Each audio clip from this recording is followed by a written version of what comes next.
Senior BJP leader आशीष सूद ने कहा कि 370 हटने के बाद जम्मू कश्मीर में तामीर और तरक्की का नया दौर शुरू हुआ है। उन्होंने उम्मीद जताई कि सुप्रीम कोर्ट लोगों के मफाद में लिए गए इस फैसले का साथ देगी। जिस प्रकार का रवैया अख्तियार कर रही हैं, जिस प्रकार बौखलाई हुई हैं, वो स्पष्ट दिखाता है कि धारा 370 हटने के बाद जिस प्रकार से जम्मू कश्मीर तरक्की की राह पे चला है, डेवलपमेंट के प्रोसेस पे चला है, उससे ये तीनों दल घबराए हुए हैं। गांधीज, मुफ्तीज और अब्दुल्लास, जो जम्मू कश्मीर को अपनी रियासत की तरह, जम्मू कश्मीर के आवाम को अपने रियाया की तरह देखते थे, आज जब जम्मू कश्मीर देश के सभी राज्यों के साथ तरक्की की कदमताल कर रहा है, इन लोगों को समस्या है। हमें देश के कानून व्यवस्था पर पूरा विश्वास है। देश की सुप्रीम कोर्ट भी, देश का उच्चतम न्यायालय भी संसद के इस फैसले के साथ जम्मू कश्मीर की जनता के हितों के साथ अवश्य खड़ा रहेगा।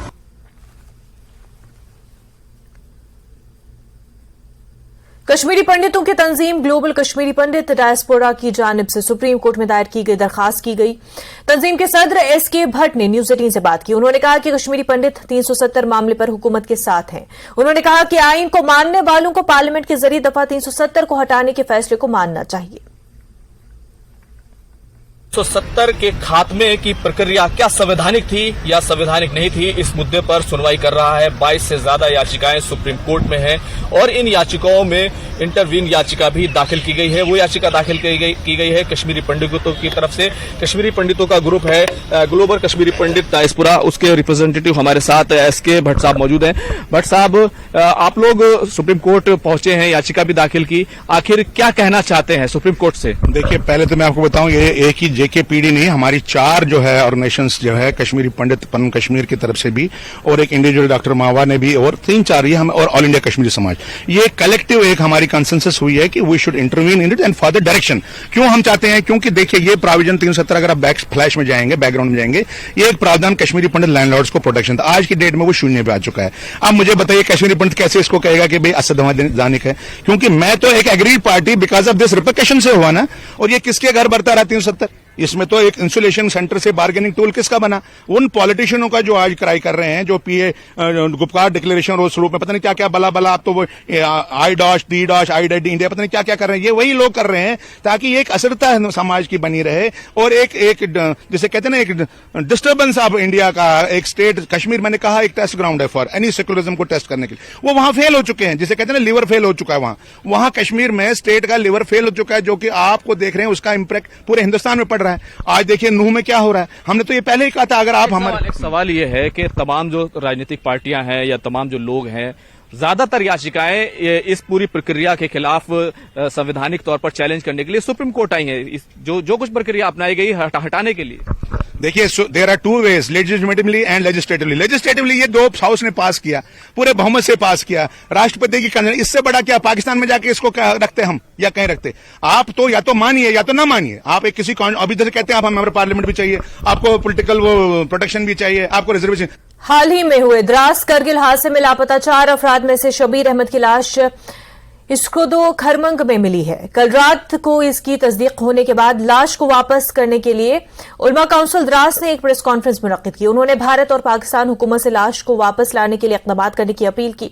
उलमा काउंसिल 22 जुलाई से लाश की तलाश में सरगर्म थी और रजाकारों के लिए खाने पीने और दीगर इंतजाम किए। जो दरिया में चली गई थी, जिसमें चंद अफराद शामिल थे और द्रास के भी एक फर्द जिसका नाम शबीर अहमद था, वो भी उसी गाड़ी हादसे में जो है इंतकाल फरमा गए थे। और 12-13 दिन से लगातार कौंसल के मेंबर, वॉलंटियर्स और आवाम द्रास की दरिया में तलाश कर रहे थे, लेकिन कहीं पर उनका जिस्म बरामद नहीं हुआ।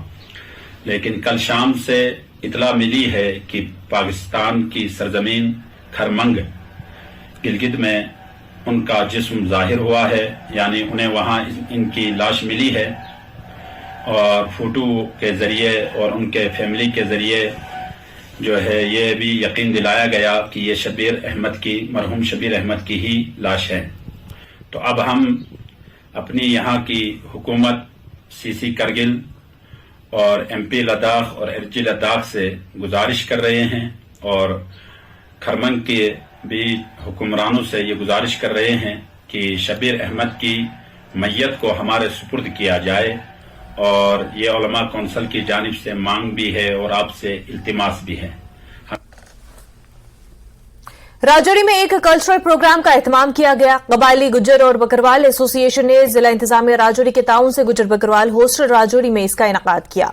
तलबा की कसीर तादाद ने इसमें शिरकत की और इस मौके पर मुल्क के लिए जान निछावर करने वाले गुज्जर बरादरी के अफराद के लवाहिकीन भी मौजूद थे। शहीदों को खराज अकीदत पेश किया गया।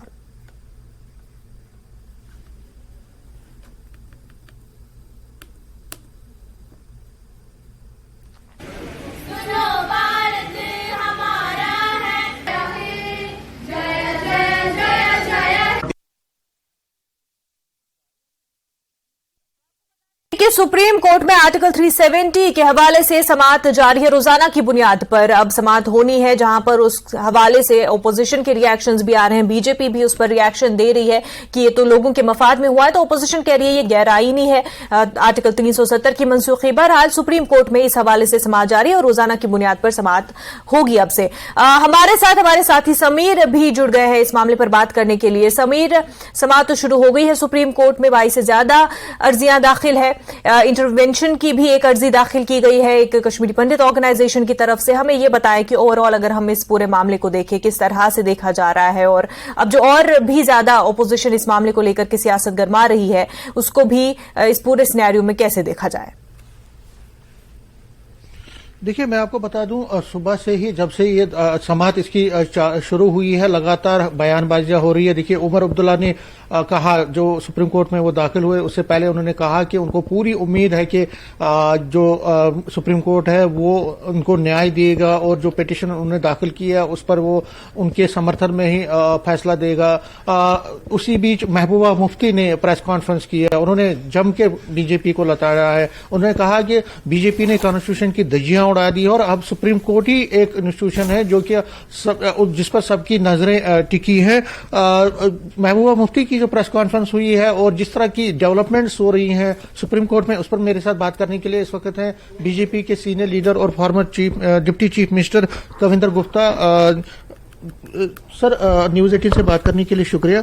सबसे पहले मैं महबूबा मुफ्ती की प्रेस कॉन्फ्रेंस, उसने कहा कि देखिए, उन्होंने कहा कि supreme court has to decide whether this country will follow constitution or this country will run under the orders of BJP। उन्होंने कहा कि बीजेपी ने कॉन्स्टिट्यूशन की धज्जियां उड़ा दी है और अब सुप्रीम कोर्ट पर सबकी नजरें हैं कि वो जो कॉन्स्टिट्यूशन से देश चलेगा या बीजेपी के ऑर्डर से चलेगा, वो उसको डिसाइड करना और उसका जो डिसीजन होगा, उसका जो ऑर्डर होगा, वो एक मापदंड तय करेगा आगे की इंडिया की जो आगे की राजनीति है या आगे किस तरह से देश चलना है।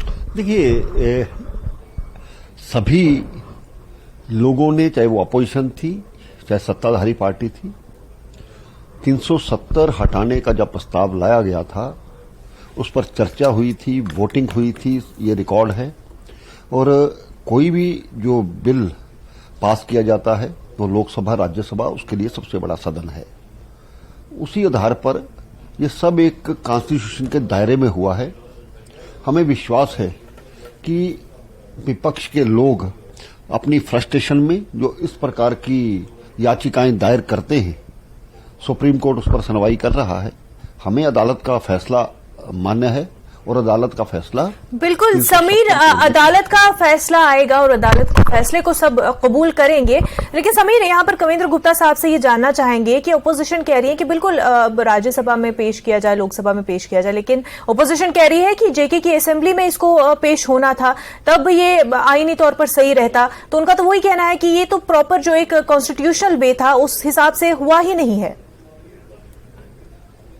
जी, सवाल ये है कि अगर कॉन्स्टिट्यूशन के हिसाब से तो जे.एंड.के असेंबली को ही इस पर फाइनल अथॉरिटी थी, मीन्स कि उसको पहले डिस्कस करना था। अगर वहां से कोई प्रस्ताव होता फिर पार्लियामेंट को करना, तो जे.के असेंबली थी नहीं। देखिए, असेंबली टूट चुकी है और ये जो लोकसभा राज्यसभा जो पार्लियामेंट है वो सबसे उच्च सदन है।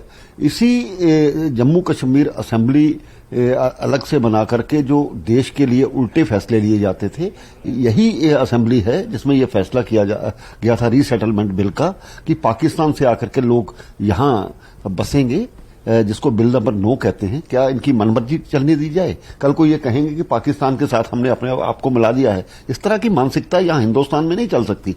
ये वही चाहते हैं, कभी ड्यूल ये जो कॉमन इकोनॉमी की बात करते हैं, कभी सेल्फ रूल की बात करते हैं, कभी ऑटोनॉमी की बात करते हैं। क्या इसके हिसाब से देश में को और नया कानून चलेगा? ये नहीं हो सकता। तो समीर, यही बात तो है कि जो अगर समीर, तो फिर यही बात ऑपोजिशन कर रही है कि फिर ये तो डेमोक्रेसी है, डेमोक्रेसी में तो इसी तरह से फैसले मिलजुल के लिए जाते हैं कि ये अथॉरिटेरियन तो है नहीं कि कोई एक जो है एक पार्टी जो है एक बॉडी जो है तय करेगी। यहां पर सबका मिलकर फैसला ही सामने आना है। बिल्कुल, ये डेमोक्रेसी है, कॉन्स्टिट्यूशन है।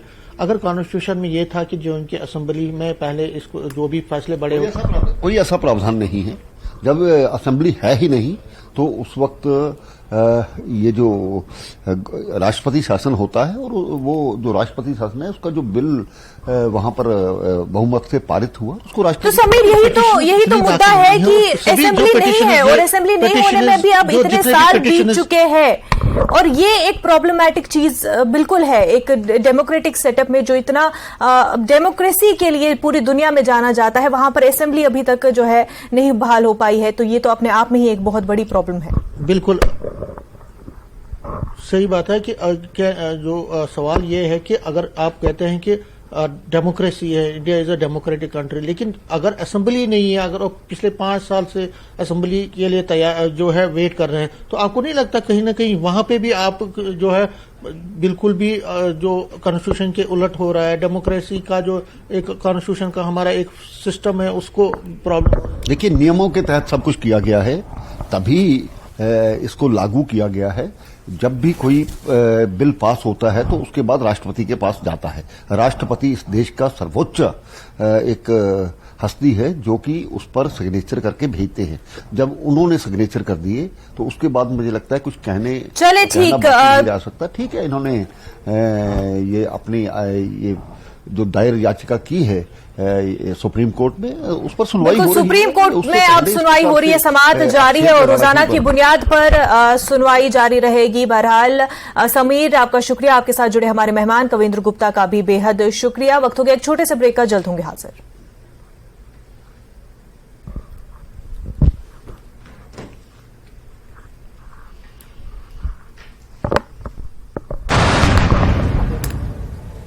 सीवरेज योजना के लिए 144 करोड़ रुपए से अधिक की राशि स्वीकृत की गई है, जिसके लिए वो मुख्यमंत्री सुखविंदर सिंह सुक्खू का आभार व्यक्त करते हैं। हिमाचल प्रदेश में एक तरफ भारी बारिश से नुकसान हुआ है, सड़कें जगह जगह से टूटने के चलते सफर करना मुश्किल हो गया है। भारी मानसून से चंबा जिले के अंतर्गत आने वाले तीसा मंडल को 10.5 करोड़ का नुकसान उठाना पड़ा है। सोलन शहर के गंज बाजार स्थित पार्क और पार्क में बना शौचालय दयनीय स्थिति में है। पार्क अब खेल का मैदान और पार्क के अंदर बना शौचालय बीमारियों का घर बन गया है। नगर निगम को इस बारे में कई बार लिखित जानकारी दी गई, लेकिन अब तक कोई कार्रवाई नहीं की गई है। हिमाचल कांग्रेस कोषाध्यक्ष डॉक्टर राजेश शर्मा को कांग्रेस हाईकमान ने बड़ी जिम्मेदारी सौंपी है। डॉक्टर राजेश शर्मा को मध्य प्रदेश विधानसभा चुनाव के लिए कांग्रेस ने विदिशा लोकसभा निर्वाचन क्षेत्र का ऑब्जर्वर नियुक्त किया।